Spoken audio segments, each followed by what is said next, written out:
आज मैं आपको जरबेरा के पौधे के बारे में जानकारी दूंगा और ये इस सीरीज का पार्ट 1 है। इसमें मैं इसका इंट्रोडक्शन दूंगा, इसकी वैरायटीज के बारे में बताऊंगा, ये भी बताऊंगा कि पौधे को खरीदने में किन किन चीजों का ख्याल रखना है, इसके दाम के बारे में बताऊंगा, इसे सीड से कैसे ग्रो किया जाए इसकी भी जानकारी दूंगा, इसके पोटिंग मिक्स, पॉट साइज और इसके पौधे में पानी देने में क्या ख्याल रखना चाहिए, इस बात की भी जानकारी मिलेगी। तो यदि आपने इसके पौधे को लगा रखा है या फिर लगाने की सोच रहे हैं तो आप इस वीडियो को पूरा आखिर तक जरूर देखिएगा। जरबेरा सूरजमुखी फैमिली का प्लांट है। इसे अफ्रीकन डेजी और ट्रांसवाल डेजी के नाम से भी जाना जाता है। जरबेरा एक परमानेंट प्लांट है, यानी कि सालों साल चलने वाला पौधा है, लेकिन इसका फ्लावरिंग सीजन विंटर और स्प्रिंग सीजन ही है, यानी कि अक्टूबर नवंबर से लेकर मार्च महीने तक फ्लावर खिलता है। अप्रैल मई में भी कभी कभी इक्का दुक्का फ्लावर खिल जाता है। सबसे ज्यादा फ्लावर इसमें फरवरी और मार्च महीने में खिलता है, जब दिन का तापमान 25 से 27 डिग्री हो और रात का तापमान 12 से 15 डिग्री हो तो इसके पौधे के लिए बेहतर होता है। जरबेरा एक खूबसूरत कट फ्लावर प्लांट है। इसमें बहुत सारी वैरायटीज आती है। इसकी कुछ वैरायटी में फ्लावर सिंगल पेटल का खिलता है, कुछ में डबल पेटल का और कुछ में मल्टी पेटल का और कुछ में पंखुड़ी आगे की तरफ एरो होती है। इसमें बहुत सारा कलर होता है और साथ ही साथ में common colour red, pink, white, orange, yellow और बर्गेडियन कलर भी, बाई कलर में भी इसका फ्लावर होता है। एक ही फूल में 2-3 कलर रहता है। ये इसकी मिनी वैरायटी है। इसका फ्लावर 4-5 इंच की ऊंचाई पर खिलता है। इसका पत्ता बाकी इसकी वैरायटीज के मुकाबले में सबसे छोटा होता है। ये इसकी ड्वार्फ वैरायटी है।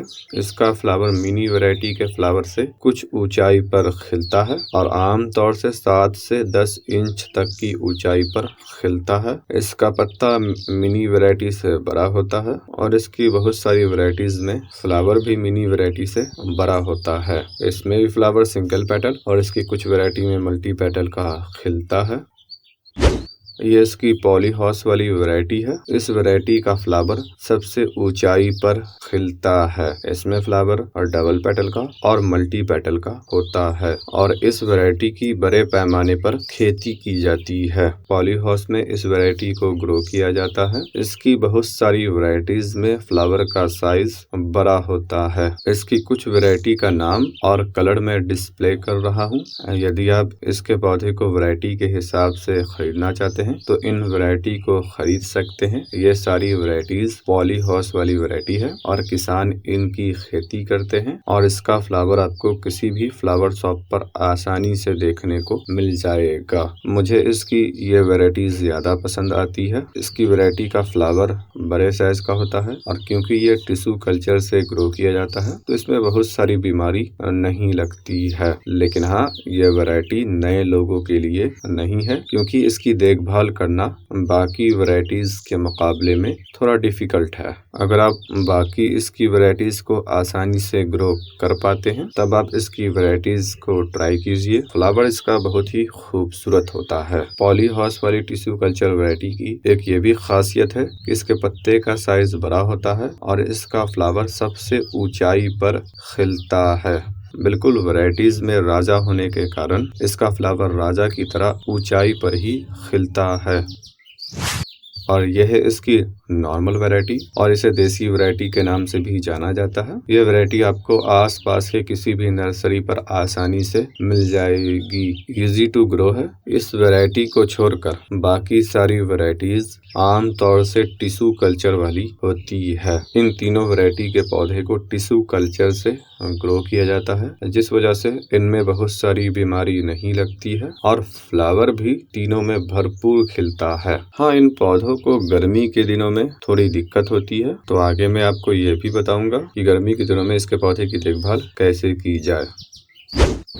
बात की जाए पौधे की कीमत की तो मिनी वैरायटी और ड्वार्फ वैरायटी का प्लांट 130 रुपए से लेकर और 250 रुपए तक मिल जाता है। जिस हिसाब से पौधे की ग्रोथ हो उस हिसाब से इसका दाम होता है। और टिश्यू कल्चर वैरायटी का प्लांट 150 रुपए से लेकर 300-400 रुपए तक का मिलता है। हाँ, कुछ नर्सरी पर यह पौधा सस्ता भी मिल सकता है। जैसे मैंने हर एक पौधे को 120 रुपए में खरीदा है और ये सारा सिंगल प्लांट है। अगर इसमें 2-3 प्लांट ग्रो हुआ होता तो इसका दाम ज्यादा होता। और नॉर्मल देसी वैरायटी का प्लांट 40 रुपए से लेकर 100 रुपए तक का मिलता है।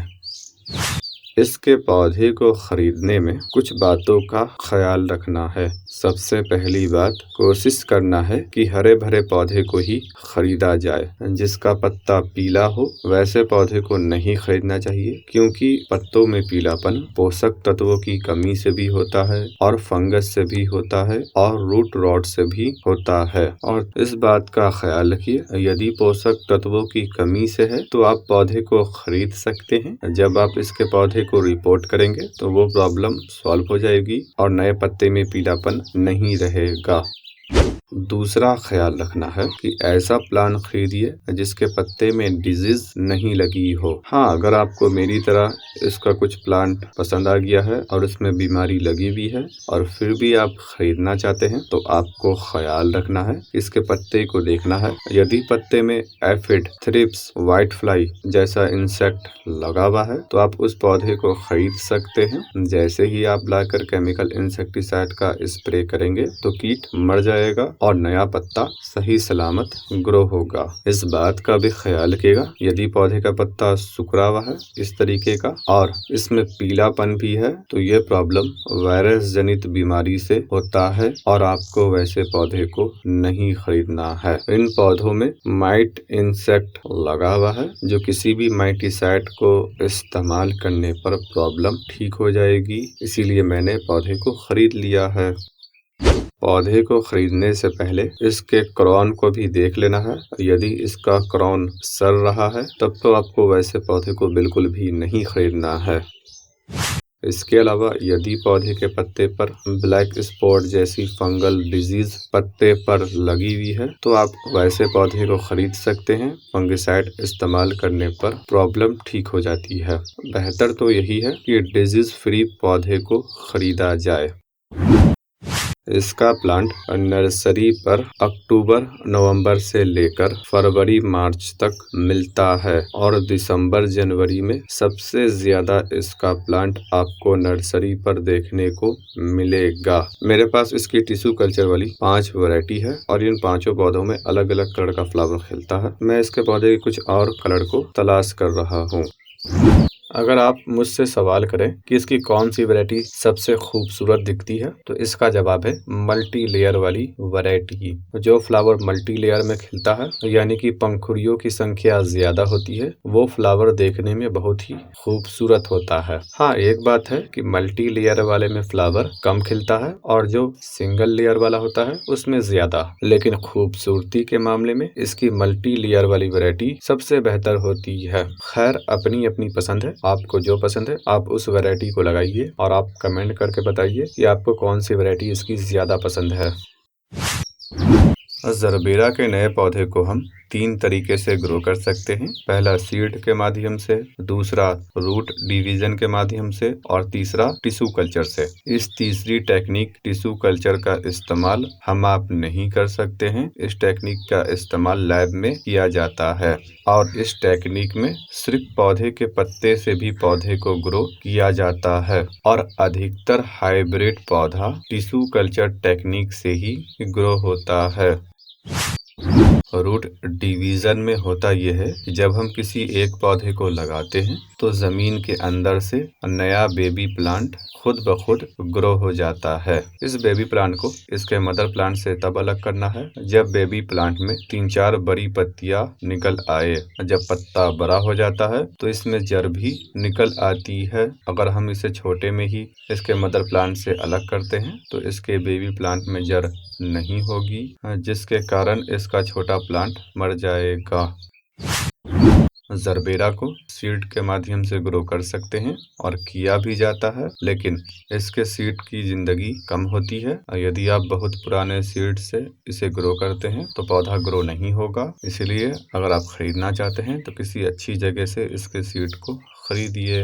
इस बात का भी ख्याल रखिएगा, इसका जो फ्लावर आपको फ्लावर की दुकान पर या गुलदस्ते में दिखता है, उस फ्लावर को सुखाकर उसके सीड से इसे ग्रो नहीं किया जा सकता है। क्योंकि जब किसान इसकी खेती करते हैं तो वो करते ये हैं कि जब पौधे में 70 से 80 या मैक्सिमम 90% फ्लावर खिल जाता है तो फ्लावर को तोड़कर बेच देते हैं। क्योंकि पौधे में पूरी तरीके से फ्लावर नहीं खिला है तो इसका पोलन एक्सपोज नहीं होता है और पॉलिनेशन नहीं होता है। फिर गुलदस्ते में या फिर फूल की दुकान पर पौधे की डंठल को पानी में रखे रखे फूल खिलता है। उसके बाद यदि पॉलिनेशन हो भी जाता है तो क्योंकि फूल का रिश्ता पौधे से बना नहीं है, टूट चुका है, तो फ्लावर में सीड भी नहीं बनेगा। और जब बना भी नहीं है तो ऐसे फ्लावर को सुखाकर इसके सीड से इसे ग्रो भी नहीं किया जा सकता है। और यदि आपने पौधे को लगा रखा है, उसमें सीड बनता है, तब इस बात का ख्याल रखिए जब पौधे में फ्लावर खिलकर सूख जाए और रोएदार संरचना कुछ हद तक हवा में उड़नी शुरू हो जाए, तब आपको पौधे में से सीड को तोड़ देना है और छाया में सुखा देना है। उसके बाद इसके अंदर से सीड को निकाल कर ग्रो कीजिए। इस बात का ख्याल रखिए जो फ्लावर सिंगल पेटल का होता है उसमें ज्यादा सीड निकलता है, 10 से 15 सीड एक फ्लावर से निकल जाता है। ये मौसम पर और पॉलिनेशन पर निर्भर करता है। और जो फ्लावर मल्टी पेटल का होता है उसमें 4-5 सीड निकलता है। ये भी मौसम और पॉलिनेशन पर निर्भर करता है। इस बात का भी ख्याल रखिएगा इसके जिस फ्लावर के सेंटर में पोलन होता है उसी फ्लावर में पॉलिनेशन होगा और सीड बनेगा। इसके सीड को विंटर सीजन के किसी भी महीने में लगा सकते हैं और जब हम विंटर सीजन के सीजनल पौधों की सीडलिंग करते हैं तो उस समय भी इसके सीड को लगाया जा सकता है। लेकिन यदि आप नॉर्थ इंडिया के क्लाइमेट में रहते हैं या फिर किसी ऐसी जगह पर रहते हैं जहाँ पर बहुत तेज गर्मी पड़ती है तो बेहतर है इसे सीड से ग्रो न किया जाए, क्योंकि पौधा विंटर सीजन में छोटा होगा और फिर जब गर्मी के मौसम में गर्मी ज्यादा पड़ेगी तो पौधे की देखभाल करना मुश्किल होगा और पौधा मर सकता है। सीड से ग्रो किए गए पौधे में कुछ टाइम तक छोटा फ्लावर खिलता है और जो पौधे में फ्लावर खिलेगा तो जरूरी नहीं है उसी कलर का फ्लावर खिलेगा जो इसके मदर प्लांट में खिलता था, बल्कि कभी कभी पौधे के फ्लावर में थोड़ा बहुत अंतर आ जाता है। बेहतर है यदि आपके शहर में गर्मी ज्यादा पड़ती है तो आप इसके पौधे को सीड से ग्रो मत कीजिए। छोटे पौधे को गर्मी में बचा पाना मुश्किल होता है और बड़ा पौधा आसानी से बच जाता है। हाँ, अगर आपके पौधे में खुद सीड बना है तब आप ग्रो करके ट्राई कर सकते हैं। बात की जाए इसके पोटिंग मिक्स की तो इसका पोटिंग मिक्स ऐसा होना चाहिए जिसमें वायु का संचार बेहतर तरीके से होता रहे और यही कारण है कि किसान जब इसकी खेती करते हैं तो इसके बेड को जमीन की सतह से 30 सेंटीमीटर ऊंचा बनाते हैं, जिससे पौधे की जड़ को ऑक्सीजन मिलती रहती है और ओवर वाटरिंग भी नहीं होती है। तो इसके पौधे के लिए बेहतर है कि आप सैंडी सॉइल का इस्तेमाल कीजिए। यदि आपके पास नदी के आसपास की मिट्टी है तो उस मिट्टी में 25 से 30% किसी भी टाइप की फुल डिकम्पोज कंपोस्ट को मिला दीजिए और पौधे को लगा दीजिए, आपको बेहतर रिजल्ट मिलेगा। और यदि आपके पास सैंडी सॉइल नहीं है तो 40% मिट्टी लेना है और 40% सैंड को लेना है और 20% किसी भी टाइप की फुल डिकम्पोज कंपोस्ट को लेकर पौधे को लगा देना है।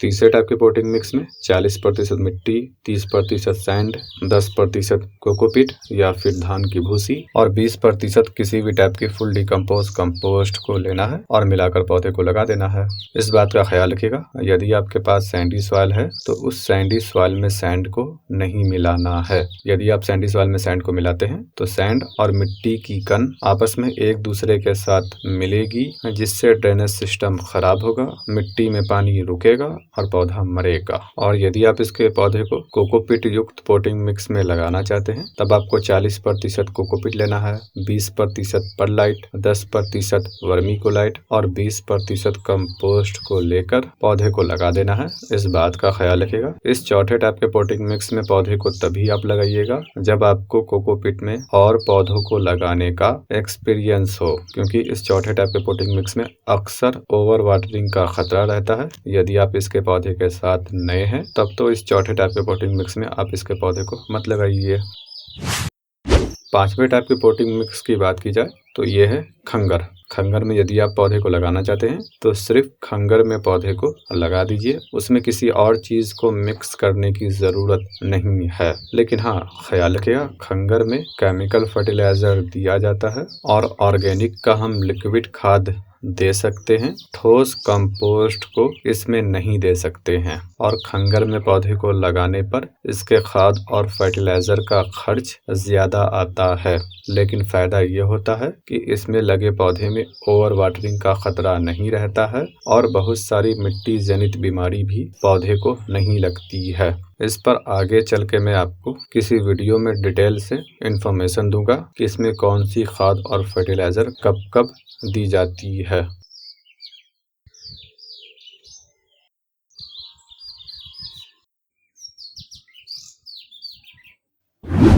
बात की जाए गमले के साइज की तो पौधा जितने इंच के गमले में लगा हुआ है उससे 2 से 4 इंच बड़े गमले में पौधे को लगा देना है। यदि आप किसी पौधे को नर्सरी से खरीद कर ला रहे हैं और वो पौधा 5 इंच के गमले में या फिर 5 इंच के पॉली बैग में लगा हुआ है तो उस पौधे को 7 इंच के गमले में या फिर 8 इंच के गमले में या फिर मैक्सिमम 9 इंच तक के गमले में लगा सकते हैं। ख्याल रखिएगा रूट बॉल से बहुत बड़े गमले का सिलेक्शन नहीं करना है, नहीं तो ओवर वाटरिंग का खतरा रहता है। हाँ, यदि आप पानी का ख्याल रख सकते हैं तो पौधे को 5 इंच के गमले से निकाल कर सीधा 12 इंच के गमले में लगा सकते हैं। ख्याल नहीं रख सकते हैं तो 8-9 इंच के गमले में ही लगाइए। इस बात का भी ख्याल रखना है, यदि पौधे को मिट्टी या फिर कोकोपीट युक्त पोटिंग मिक्स में लगाना चाहते हैं तो पौधे को मिट्टी के गमले में ही लगाना है। यदि आप प्लास्टिक के गमले में लगाते हैं तो ओवर वाटरिंग का खतरा रहता है। और यदि आप पौधे को खंगर में लगाना चाहते हैं तब किसी भी मटेरियल के बने गमले में लगा सकते हैं, प्लास्टिक के गमले में भी लगा सकते हैं। यदि आप एक गमले में इसकी 3 पौधों को लगाते हैं और तीनों में अलग अलग कलर का फ्लावर खिलता है तो देखने में खूबसूरत दिखेगा। मैं पौधे को खंगर में लगाऊंगा, अभी मेरे पास खंगर नहीं है तो मैं लगा कर नहीं दिखला सकता हूँ। मैं 14 इंच के गमले में 3 पौधों को लगाने की सोच रहा हूँ, एक रेड, दूसरा येलो और तीसरा पिंक। और जब भी मैं पौधों को रिपोर्ट करूंगा तो उसकी जानकारी आपको जरूर दूंगा।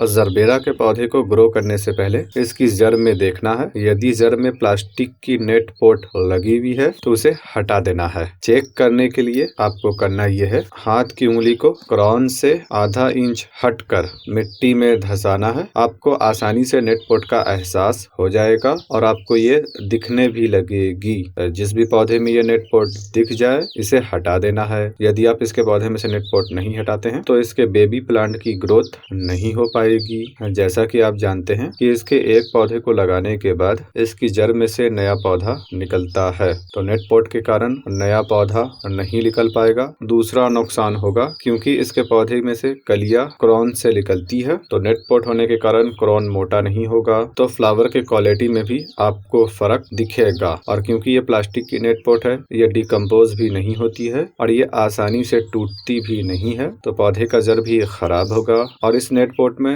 छोटा छोटा होल होता है, तो जब पौधे की जड़ मोटी होती है तो इसकी दीवार में फंसती है और जड़ को नुकसान होता है। तो ख्याल रखिए, आपको इसके नेट पोट को बिल्कुल हटा देना है और हटा कर ही लगाना है। नेट पोट को हटाने के लिए पौधे को गमले में से रूट बॉल के साथ निकाल लेना है और रूट बॉल को पानी में डुबा कर रख देना है। धीरे धीरे मिट्टी गीली होकर जड़ को छोड़ देगी, उसके बाद जड़ में से मिट्टी को हटा देना है और फिर पौधे की जड़ में से नेट पोट को निकालना है। निकालने के लिए इसकी दीवार दीवार को सीजर या फिर ब्लेड की सहायता से धीरे धीरे करके काट देना है। जड़ को नुकसान नहीं पहुंचाना है, सिर्फ नेट पॉट की दीवार को काटते जाना है। आसानी से नेट पॉट निकल जाएगी। ये नेट पॉट जरबेरा की टिश्यू कल्चर और हाइब्रिड वैरायटी के पौधे में होती है। देसी पौधे में आपको नेट पॉट नहीं दिखेगी। इस बात का भी ख्याल रखिएगा, कुछ पौधों में इस टाइप की डिकम्पोजिबल पॉट लगी होती है जो कपड़े जैसा दिखता है, तो ऐसी डिकम्पोजिबल नेट को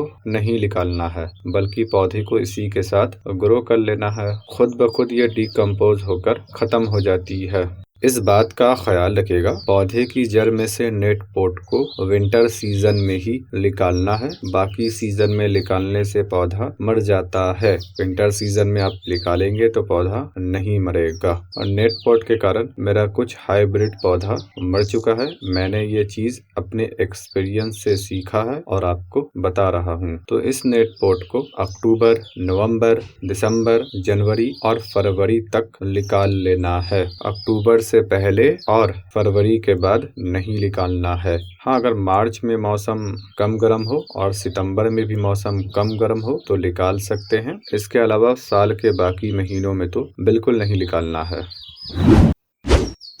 इसके पौधे को रिपोर्ट करने में दो चीजों का ख्याल रखना है। सबसे पहला ख्याल रखना है, पौधे को गमले के सेंटर में लगाना है, यानी कि गमले के बीचों बीच में, जिससे पौधे का जो बेबी प्लांट निकलेगा वो आसानी से निकल सकेगा और एक प्लांट से अनेक प्लांट बनता चला जाएगा। पौधे को लगाने में दूसरा ख्याल रखना है, इसके क्राउन को मिट्टी में ज्यादा नहीं धंसाना है।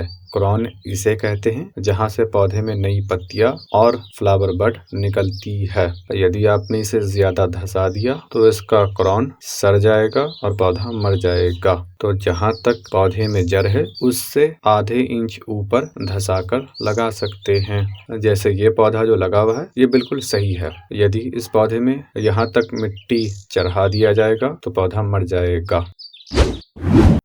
बात की जाए वाटरिंग की, तो इसकी जड़ को हल्की हल्की नमी की ज़रूरत पड़ती है। तो आपको पानी तभी देना है जब 1 इंच की मिट्टी सूख जाए। जब 1 इंच की मिट्टी सूख जाए तो पौधे में पानी दे देना है। और पानी देने में इस बात का ख्याल रखना है कि ऊपर से पानी नहीं देना है, बल्कि पत्ते को हटाकर पानी देना है। यदि आपने पौधे को मिट्टी में या फिर कोकोपीट युक्त पोटिंग मिक्स में लगा रखा है तो सिर्फ एक ही जगह पानी दे देते हैं तो काम चल जाएगा, पूरे पोटिंग मिक्स में पानी फैल जाएगा। और यदि आपने पौधे को खंगर में लगा रखा है तो आपको हर दिशा में पानी देने की जरूरत पड़ेगी, क्योंकि खंगर में जहाँ पर पानी दिया जाता है सीधा ऊपर से नीचे पानी निकल जाता है, इसीलिए हर दिशा में पानी देने की जरूरत पड़ती है। इस बात का ख्याल रखिएगा। यदि आप पौधे में ऊपर से पानी देते हैं तो पानी की बूंद क्राउन में फंस जाती है, जिससे पौधे में फंगस लगने का खतरा रहता है। इसके अलावा यदि आप बिल्कुल बारीक पानी का स्प्रे करते हैं इसकी पत्तियों पर तो इसका पत्ता साफ सुथरा रहेगा और साथ ही साथ पौधे में फूल भी ज्यादा खिलेगा। और गर्मी के दिनों में जब बारीक स्प्रे करते हैं तो गर्मी से भी पौधे को राहत मिलेगी। और पानी देने में इस बात का भी ख्याल रखना है, बरसात के मौसम में यदि मुसलसल बारिश हो रही है तो बारिश के पानी से बचा कर रखना है। और यदि आपने पौधे को कोकोपीट युक्त सॉइललेस तरीके से ग्रो किया है तब तो बारिश के पानी से हमेशा बचा कर रखना पड़ेगा। और इसकी बेहतर ग्रोथ के लिए बारिश के पानी को जमा कर देना बेहतर है, क्योंकि बारिश के पानी में बहुत सारा पोषक तत्व होता है जो इसके पौधे को फायदा पहुंचाएगा। कुल मिलाकर यदि बारिश हो रही है तो बारिश के पानी से इसके पौधे को बचा कर रखना सही है। पानी देने में इस बात का भी ख्याल रखिएगा, विंटर सीजन में सुबह के समय पानी देना है, इवनिंग के समय बिल्कुल भी नहीं देना है। यदि आप सुबह के समय नहीं दे सके तो आप दोपहर में भी दे सकते हैं, लेकिन इवनिंग में तो बिल्कुल भी नहीं देना है। और गर्मी के मौसम में इवनिंग के समय देना है, सुबह के समय बिल्कुल भी नहीं देना है। हाँ, यदि गर्मी के मौसम में यदि आपने इवनिंग में पानी नहीं दिया है और देने की ज़रूरत पड़ जाए तब आप दे सकते हैं। बात की जाए सनलाइट की, तो दिसंबर से फरवरी तक विंटर सीजन की फुल धूप में रख सकते हैं। हाँ, यदि आपके शहर में इन महीनों में भी धूप ज़्यादा गर्म होने लगे तब आप इसे दोपहर की धूप से बचा कर रखिएगा। धूप इसके पौधे को ज़्यादा मिल रही है, ये पौधा खुद बताएगा। इसकी निशानी ये होगी कि फ्लावर का एजेस एरिया सूखने लगेगा और पत्ता भी बर्न होने लगेगा। अक्टूबर, नवंबर और मार्च मार्च महीने में 3-4 घंटे की सीधी धूप में रखना है। उसके बाद सूरज की सीधी किरणें ना मिले लेकिन उसकी रोशनी मिलती रहे। इस बात का भी ख्याल रखिएगा विंटर सीजन में जब पौधे में फ्लावर खिल जाए और यदि धूप गर्म हो तो बेहतर है कि पौधे को ऐसी जगह पर रखा जाए जहां पर 2-3 घंटे की धूप मिले। धूप की ज्यादा गर्माहट से फ्लावर की जिंदगी कम हो जाती है और इसका फ्लावर कुछ ही समय में अपनी जिंदगी को पूरा कर सूखने लगता है। और यदि आप इसके फ्लावर को इंडोर रखना चाहते हैं तो आप रख सकते हैं, लेकिन तब जब पौधे में फ्लावर खिल जाए तब। एक दफा पौधे में फ्लावर खिल गया तो आप पौधे को उठाकर इंडोर रख सकते हैं ऐसी जगह पर जहां पर सूरज की सीधी किरणें तो भले ही ना आती हो लेकिन उसकी रोशनी आती रहे। ऐसी जगह पर रख देना है। फिर जब पौधे का फ्लावर सूख जाए पौधे को धूप में रख देना है जिससे उसमें नया फ्लावर खिलेगा। पौधे को अंधेरी जगह पर गलती से भी मत रखिएगा। अंधेरी जगह से पौधा खाना नहीं बनाएगा और धीरे धीरे मर जाएगा। गर्मी और बरसात के मौसम में पौधे को ऐसी जगह पर रखना है जहां पर 1-2 घंटे की ठंडी धूप पौधे को मिले। मॉर्निंग के भी आप दे सकते हैं और इवनिंग की भी दे सकते हैं। बेहतर है कि सुबह की धूप दी जाए। गर्मी के मौसम में पौधे को बड़े पौधे की छाया में रखना है या फिर ग्रीन नेट के नीचे रखना है और आसपास कुछ पौधों को रखना है। जब आसपास कुछ पौधा होगा तो उन पौधों की ह्यूमिडिटी से इसकी भी जान बची रहेगी। बरसात के मौसम में ग्रीन नेट के नीचे रखना है, बड़े पौधों की छाया में रखना है, लेकिन आसपास कम पौधा रखना है। बरसात के मौसम में ज्यादा ह्यूमिडिटी से पौधे के पत्ते पर ब्लैक स्पॉट की फंगल डिजीज लग जाती है। पौधे को रखने में इस बात का भी ख्याल रखना है और जरबेरा के पौधे को झुंड में रखना है। या तो सिर्फ जरबेरा के पौधे को एक साथ रखिए या फिर जरबेरा के पौधे के साथ कुछ और पौधों को रखिए, लेकिन हाँ जितना इसे धूप चाहिए उतनी धूप इसे मिलती रहनी चाहिए। और इस बात का भी ख्याल रखना है और 2 गमले के बीच में कम से कम 8-10 इंच का अंतर रखिए। पौधों को झुंड में इसलिए रखना है क्योंकि इसके पौधे में फ्लावर खिलने के लिए इसे ह्यूमिडिटी चाहिए। जब आसपास नमी रहेगी तब इसमें सही तरीके से फ्लावर खिलता रहता है। एक चीज बताना मैं भूल गया कि इसकी देसी वैरायटी और हाइब्रिड वैरायटी को कैसे पहचाने। तो जो इसकी देसी वैरायटी होती है जो आपको आमतौर से किसी भी नर्सरी पर आसानी से मिल जाती है, उसकी पहचान ये है कि उसमें फ्लावर की डंठल पतली होती है। और जो इसकी हाइब्रिड वैरायटी होती है, चाहे वो ड्वार्फ वैरायटी हो, मिनिएचर वैरायटी हो, टिश्यू कल्चर वैरायटी हो, उसकी ये पहचान होती है कि उसके फ्लावर का डंठल मोटा होता है जिससे फ्लावर देखने में और ज्यादा खूबसूरत दिखता है। मेरे पास ये सारी हाइब्रिड वैरायटी है, सिर्फ इस वैरायटी को छोड़कर। ये देसी वैरायटी है। पहले मैं इसकी देसी वैरायटी ग्रो करता था क्योंकि मुझे इसकी हाइब्रिड वैरायटी आसानी से नहीं मिलती थी और मेरे हिसाब से इसकी हाइब्रिड वैरायटी को लगाना ही बेहतर है। देसी वैरायटी का फ्लावर तो कुछ खास नहीं दिखता है। हाँ, अगर आपको अच्छा लगता है तो आप लगा सकते हैं, लेकिन मैं तो इसकी सारी हाइब्रिड वैरायटी को ही लगा रहा हूँ। और अगर आप मेरी सलाह माने तो आप भी इसकी हाइब्रिड वैरायटी को लगाइए और जो जानकारी दी है मैंने आप उसे फॉलो कीजिए। आपका प्लांट नहीं मरेगा और हर सीजन में सरवाइव करेगा और विंटर और स्प्रिंग सीजन में फ्लावर भी देता रहेगा। ये इसका पार्ट 1 था। पार्ट 2 कुछ दिनों के बाद अपलोड करूंगा। जब भी अपलोड करूंगा इंड स्क्रीन पर और डिस्क्रिप्शन में उसका लिंक दे दूंगा। आप जब भी इस वीडियो को देख रहे हैं आप इसके डिस्क्रिप्शन को जरूर चेक कीजिएगा और उस पार्ट 2 को भी देख लीजिएगा। इसे 2 पार्ट में इसलिए डिवाइड किया क्योंकि एक पार्ट में ये वीडियो काफी लंबी हो जाती और लंबी होने से लोग देखते नहीं है और शॉर्ट वीडियो बनाकर मैं पूरी जानकारी नहीं दे सकता हूँ, इसीलिए मैंने इसे 2 पार्ट में डिवाइड किया है।